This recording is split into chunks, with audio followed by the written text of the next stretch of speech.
अस्सलामुअलैकुम एवरीवन। आज का हमारा टॉपिक है थर्मोडायनामिक्स। थर्मोडायनामिक्स क्या है?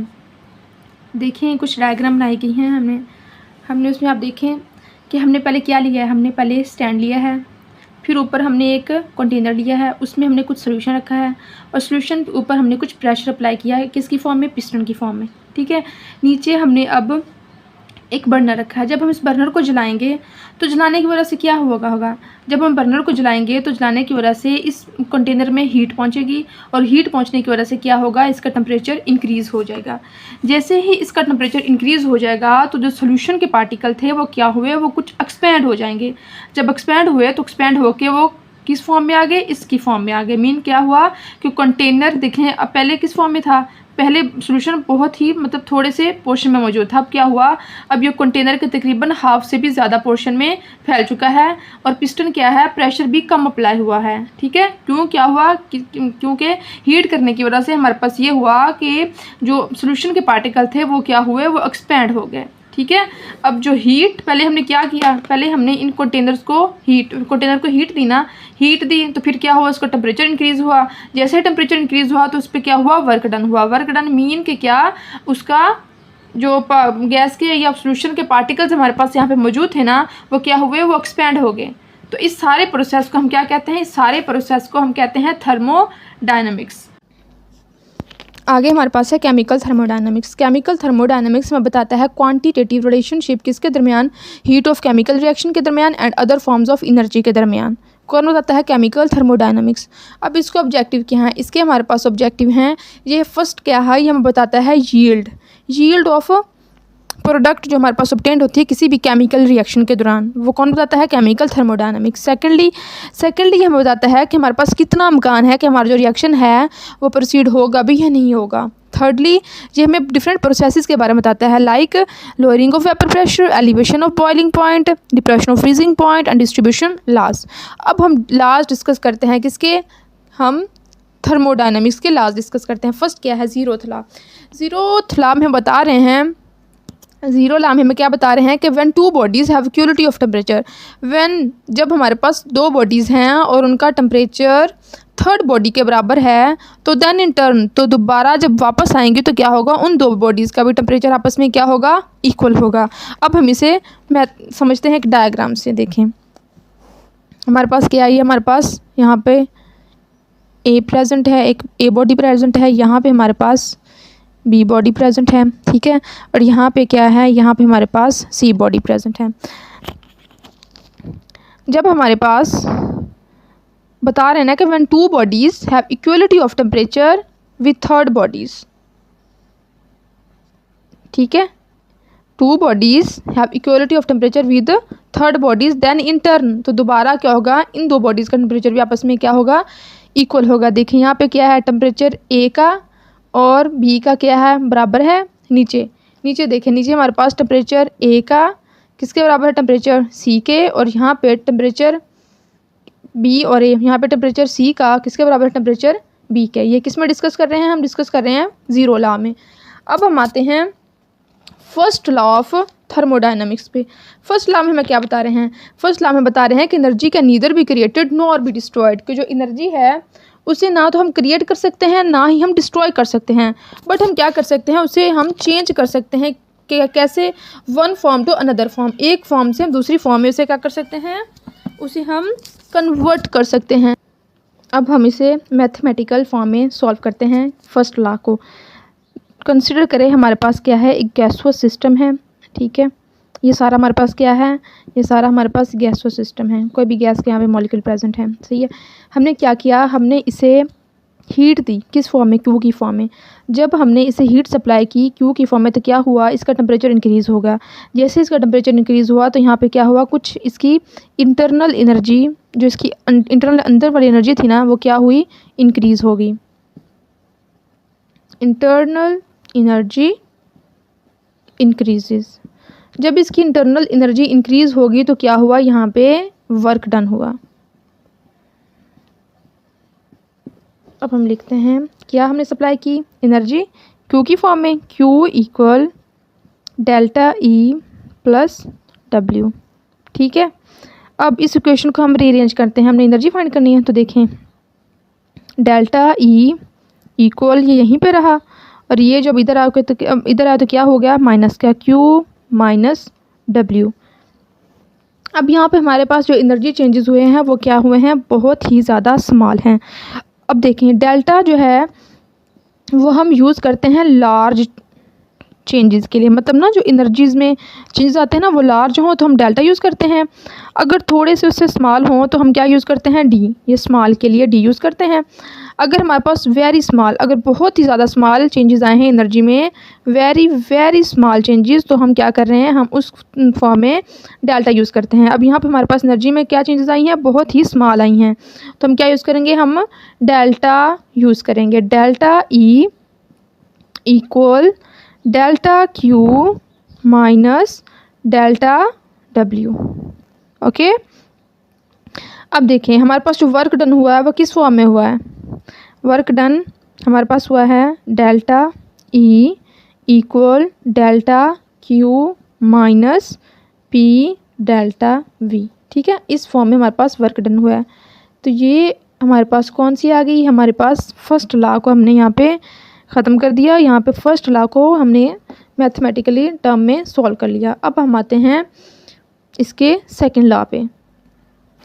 सेकंड लॉ में हमें क्या बता रहे हैं कि हीट जो एनर्जी है वो हमेशा फ़्लो करती है जिस बॉडी का टेम्परेचर हाई हो से किसकी तरफ, जिस बॉडी का टेम्परेचर लो हो। Heat always flow from a body at a higher temperature to a body of lower temperature. Okay, अब हम इसे समझते हैं डायग्राम की मदद से। हमारे पास दो साइंटिस्ट थे, एक हमारे पास केल्विन था,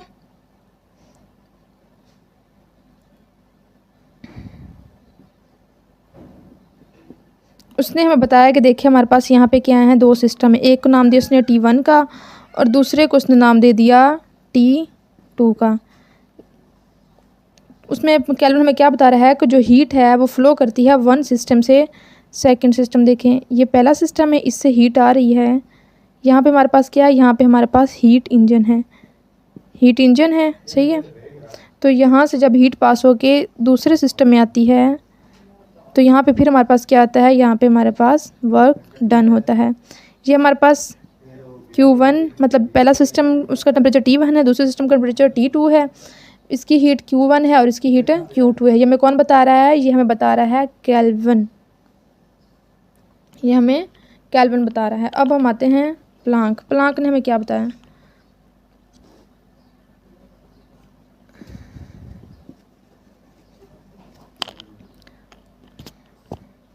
प्लांक ने हमें बताया कि देखें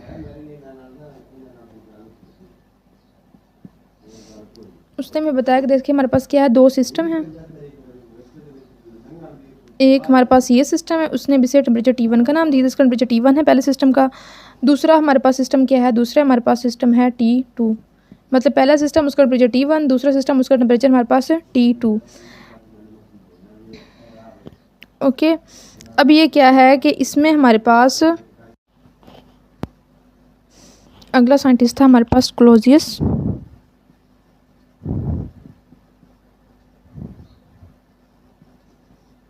उसने बताया कि हमारे पास क्या है, दो सिस्टम, एक ये और एक ये, दो सिस्टम है, इसका टेम्परेचर हमारे पास T1 है, इसका टेम्परेचर हमारे पास T2 है।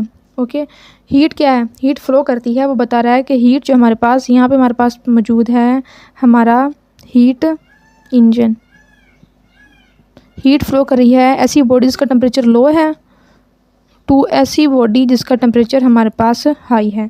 इसमें हमें क्या करना पड़ेगा, इसमें हमें कुछ एक्सटर्नल वर्क इसको अप्लाई करना पड़ेगा, इसमें हम इसको कुछ वर्क अप्लाई करेंगे, इस पर कुछ काम करेंगे, देन हमें क्या करेगा, ये हमें आउटपुट में कुछ वर्क डन प्रोड्यूस करेगा। ये किसने बताया था, हमें बताया क्लोजियस ने। अब हम आते हैं कि ये जो प्रिंसिपल हमें साइंटिस्ट ने बताया है, ये प्रिंसिपल हम एप्लीकेबल कर सकते हैं to all type of heat engines पे। अब हम आते हैं third law of thermodynamics. Third law of thermodynamics में क्या बता रहे हैं, वो बता रहे हैं कि the temperature of a system, जो सिस्टम का टेम्परेचर है वो अप्रोच करता है absolute zero, its entropy become constant और change in entropy is zero. जैसे कि देखिए हमारे पास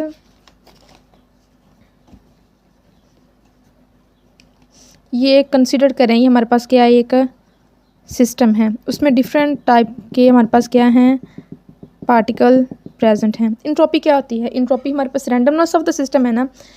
इस जो हमारे पास थर्ड लॉ है ना, इसे हम क्या कहते हैं, इसे हम नर्स लॉ भी कहते हैं। सेकंड लॉ में क्या बताया, सेकंड लॉ में बता रहे थे कि जो इंट्रोपी है ना हमारे पास सिस्टम की, वो हमारे पास क्या है, जैसे जैसे हम ऊपर जाते हैं वो क्या हो जाती है, इंक्रीज़ हो रही है। आहिस्ता आहिस्ता इंट्रोपी जो यूनिवर्स की इंक्रीज़ हो रही है।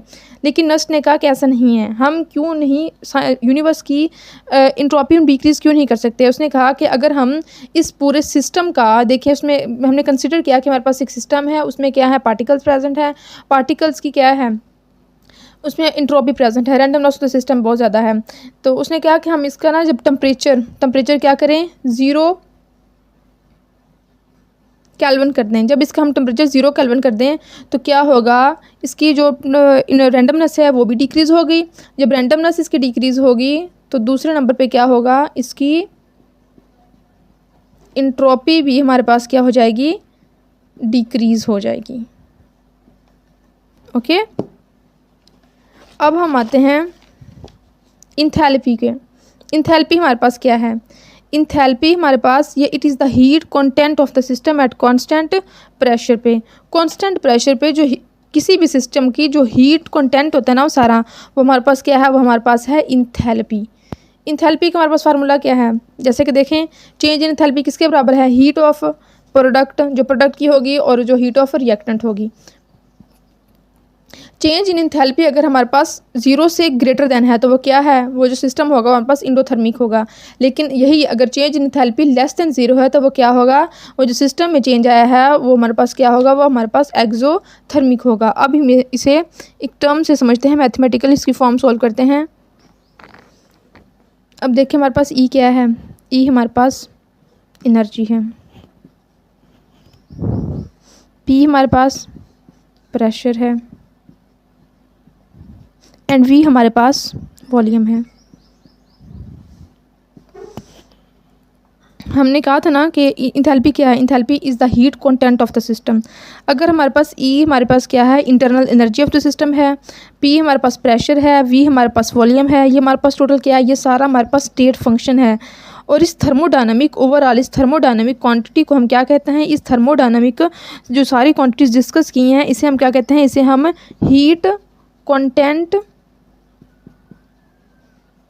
और इंथैल्पी ऑफ द सिस्टम। तो यहाँ पे हमारे पास ई क्या है, energy, P pressure and V volume. अब ये जो सारी टर्म है ई, पी और वी हमारे पास क्या है, इसे हम हीट कंटेंट कहते हैं या तो हम इंथैल्पी ऑफ द सिस्टम कहते हैं। क्योंकि इंथैल्पी क्या है, इंथैल्पी हमारे पास heat content of the system है। अब इसकी हमारे पास इक्वेशन क्या है, H = E + PV। अब हम डिस्कस करते हैं कि इसमें लार्ज चेंजेस आए हैं, किसमें, इंथैल्पी में, डेल्टा H। लार्ज चेंजेस को हम किस से शो करते हैं, डेल्टा से, delta E + P delta V। अब हमारे पास आइडियल गैस इक्वेशन क्या है, वो हमारे पास है PV = nRT। अब इसमें अगर लार्ज चेंजेस आए तो हम क्या लिखेंगे, P delta V = delta nRT। तो अब हमारे पास किसकी वैल्यू होगी, यहाँ से हमारे पास P डेल्टा V की वैल्यू आगे हम इसे पुट कर देंगे इक्वेशन 1 में। Delta H = delta E + P delta V क्या वैल्यू है, डेल्टा nRT। अभी हमारे पास इक्वेशन किसके लिए आ गई है, चेंज, किस में चेंज आया है, इंथैल्पी में।